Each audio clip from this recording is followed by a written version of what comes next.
রাম রাম বন্ধুরা, আপনারা কেমন আছেন? অবশ্যই কমেন্টে জানাতে। সকলকে স্বাগত বিষ্ণু বিশ্বাসের ছোট্ট ইউটিউব চ্যানেলে। তো আমি বলেছিলাম কলকাতাবাসী দেখতে যাচ্ছে কার্যত ফাইনালের আগে ফাইনাল। সেটা কালকে কিন্তু আপনারা দেখলেন কলকাতা ইডেন গার্ডেন, এবং কলকাতা ইডেন গার্ডেন সাক্ষী রইলেন সঞ্জু স্যামসনের 97 রান অপরাজিত। মানে আমি এতটাই খুশি হয়েছি। তবে যেটা সত্য সেটাকে বলে দিই, আমরা জিতেছি, কিন্তু আমাদের বগলের নিচে যে দেশটা আছে, আমাদের দেশের বগলের নিচে যে দেশটা আছে, তাদের কিছু মানুষের ফাটছে, তাদের খুব দুঃখ লাগছে। তারা এখন অভিশাপ দিচ্ছে যে আমাদের ইংল্যান্ডের কাছে নাকি আমরা হারবো, এই অভিশাপ দিচ্ছে। সেটা খেলার পরের কথা, কিন্তু কালকে ভাই খেলা দেখালো সঞ্জু স্যামসন। কিন্তু আমাকে একটা কথা বলতে হবে এখানটা, যেটা ভাবার বিষয়, যে প্লেয়ারটা কার্যত 11তম প্লেয়ার হিসেবেও জায়গা পায়নি ইন্ডিয়া টিমে, সেই প্লেয়ারটা এসে এককভাবে কাঁধে দায়িত্ব নিয়ে সুন্দরভাবে ম্যাচটা জিতালো। এবং এমন এক সময়, মানে এমনভাবে তিনি খেলছিলেন কার্যত, তিনি এমনভাবে খেলছিল কার্যত, বা সে এমনভাবে খেলছিল যে তার কাছে মনেই হচ্ছিল না যে এটা কোনো ব্যাপার। কি সুন্দর আস্তে আস্তে টাইমিং করে সুন্দর সুন্দর চার মারছিলেন কার্যত। এবং তিনি শুধুমাত্র যে কলকাতাবাসীর প্রিয় হয়েছেন তা নয়, 145 কোটি দেশবাসীর কাছেও তিনি এখন হিরো কালকের ম্যাচের। এবং কালকের ম্যাচের ইতিহাস পুনরাবৃত্তি হয়েছে। কীরকম ইতিহাস? আজ থেকে 10 বছর আগে 2016 সালে ওয়েস্ট ইন্ডিজ আমাদেরকে হারিয়েছিল। কীভাবে হারিয়েছিল? আমাদের ভারতীয় ক্রিকেট দল 192 রান করেছিল, তখন ওয়েস্ট ইন্ডিজ সেই রানটাকে চেস করে দিয়েছিল। এবং তারই আজকে কিন্তু একই সেই ইতিহাস কিন্তু ঘুরে ফিরে আসে, তো একটু অন্যভাবে এসেছে। সেই একই কিন্তু দেখুন 90-এর ঘরেই রয়েছে।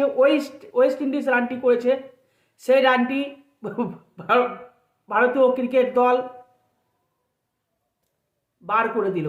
এবং অনেকেই বলছেন যে এটি ভারতের প্রথম সব থেকে বেশি রান যেটি চেস করেছেন। কিন্তু আমার মোদ্দা কথা হচ্ছে, এতদিন পর্যন্ত ভারতের সামনে কোনো দলই এত এত বড় রান করেনি, এত বড় রান করেনি। তাই ভারতীয় ব্যাটসম্যানদের চেজও করতে হয়নি। তো প্রতিপক্ষ যে রানটা করবে তারপরে তো চেস করবে না, তো সেই রানটা করতে কেউ দম করেনি। তো যেহেতু কালকে রানটা হয়েছে, এবং কালকে যে হবে রানটা আমরা বুঝতে পেরেছিলাম, কারণ ওয়েস্ট ইন্ডিজ এমন একটি, মানে T20 ফর্মাতে এমন একটি দল যে তাদের সবাই ব্যাটার, তাদের সবাই ব্যাটার। কার্যত যে 11 নম্বরে নামে সেও ব্যাটার, সেও ব্যাট চালায়, সেও 6 মারতে পারে। তো সেরকম একটি দল, ভাবতে পারছেন তো? টি টোয়েন্টির ক্ষেত্রে বলছি, ওয়ানডে ক্ষেত্রে বলছি না আমি। তো তারা যে এরকমই খেলবে মারমুখী, রানটা আরও হতো ওয়েস্ট ইন্ডিজের। আমি যদি বলি রানটা আরও হতো, বুমরা যদি এসে ওই ফটফট করে 2টো উইকেট যদি না নিত, তাহলে আরও হতো রানটা। কিন্তু আমাদের মনে একটা বিশ্বাস ছিল যে কলকাতার মাটিতে ইডেন গার্ডেনে যতই রান দিক ওয়েস্ট ইন্ডিজ, জিতবো তো আমরাই, কার্যত জিতবো আমরা, এটা আমাদের বিশ্বাস ছিল কার্যত।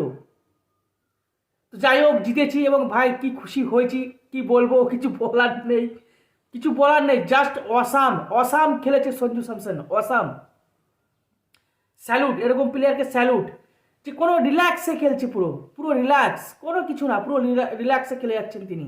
স্যালুট, স্যালুট এরকম প্লেয়ারদের। কিন্তু একটি ভাবার বিষয় আছে এইখানটা, সেটা হচ্ছে অভিষেক শর্মাকে নিয়ে। অভিষেক শর্মার কিন্তু এই বিশ্বকাপ ভালো যাচ্ছে না, ভালো যায়নি। তিনি কালকে দুটো দুটো ইজি ক্যাচ, একটা তো ললিপপ ক্যাচ মিস করেছে 22 গজের ভিতরে, 22 গজের ভিতরে একটি ললিপপ ক্যাচ মিস করেছে, যেটা কিন্তু ভাবাচ্ছে। তারপরে বাউন্ডারি লাইনেও কিন্তু ক্যাচটা মিস করেছে। তো দুটো ক্যাচ কিন্তু তিনি মিস করেছেন, এবং ব্যাটিংও কিন্তু ভালো করতে পারেননি। যেভাবে তিনি খেলছিলেন কার্যত সিরিজগুলোতে, সেইভাবে কিন্তু এই বিশ্বকাপে সেইভাবে দেখাচ্ছে না। এটা ভাবা উচিত এবার ক্রিকেট বোর্ডকে, অন্তপক্ষে অভিষেক শর্মার জন্য। অভিষেক শর্মার ক্ষেত্রে একটু ভাবা উচিত। কাকে তিলক বর্মাও কিন্তু ভালো খেলেছে, আগের দিনও তিলক বর্মা ভালো খেলেছে। আমি তো মনে করি তিলক বর্মাকে 6 নম্বরে নামানো উচিত, 5-6, তাহলে সে ভালো খেলবে কার্যত। 3 নম্বরে নামে লাভ নেই, খেলতে পারবে না সে, মনে হচ্ছে যেটাই। কারণ 3 নম্বরে তিনি এমনভাবে ডিফেন্স মুডে চলে যায় যে তারপরে তিনি আর গিয়ারই চেঞ্জ করতে পারে না। তারপরে তিনি যে গিয়ারটা যে চেঞ্জ করবে, চেঞ্জ তো করতে হবে গিয়ারটা, সেই গিয়ারটাই চেঞ্জ করতে পারে না। তবে আমি আমি আমার কাছে যেটা টার্নিং পয়েন্ট মনে হচ্ছে, শিবম দুবে পরপর যে দুটি চার মেরেছে, সেটাও ভাই অসাম, ওইখানটাই ম্যাচ আমরা জিতে গেছি। শিবম দুবে যেভাবে এসে দুটো চার মারলো, ওইখানটায় ম্যাচ জিতে গেছি। নাহলে লাস্ট ওভারে কিন্তু বিশাল চাপে পড়ে যেত কার্যত, তো একটা অন্যরকম চাপ চলে আসতো। কিন্তু শিবম দুবে নেমেই ফটফট করে দুটো বলে দুটো চার মেরে দিয়েছে। ওইখানটা ভাই স্যালুট, মানে বিশাল বিশাল। কালকে মোটামুটি সবাই ভালো খেলেছে, কিন্তু ফিল্ডিং, ভারতের ফিল্ডিং কিন্তু কালকে ভালো হয়নি। আপনারা দেখুন ভালো করে, ফিল্ডিং একটু সুধার করতে হবে। এখন আমরা সেমিফাইনালে পৌঁছে গেছি এবং আমাদের আমাদের মানে ফিল্ডিং ক্রিকেটারদের উপরেও প্রচুর চাপ। কারণ আপনারা সকলেই জানেন, সবাই বলে থাকে যে যারা হোস্ট কান্ট্রি, যারা এই ক্রিকেটে যারা মানে যে দেশে হয়, সেই দেশ কোনোবারই মানে ফাইনালে উঠতে পারে না বা সেমিফাইনালে উঠতে পারে না। তারপর আরেকটা আছে, কেউ দুইবার পর্যন্ত, এখনো পর্যন্ত কেউ দুইবার মানে চ্যাম্পিয়ন হতে পারেনি T20 ওয়ার্ল্ড কাপে। তো সে একটা ব্যাপার, সে একটা ইয়েটা করতে হবে, সে একটা প্রেশার রয়েছে। তো হিস্ট্রি কিন্তু এবার আমরা চেঞ্জ করছি কার্যত, সেটাই মনে হচ্ছে। আপনাদের কি মনে হচ্ছে আপনারা অবশ্যই কমেন্টে জানান।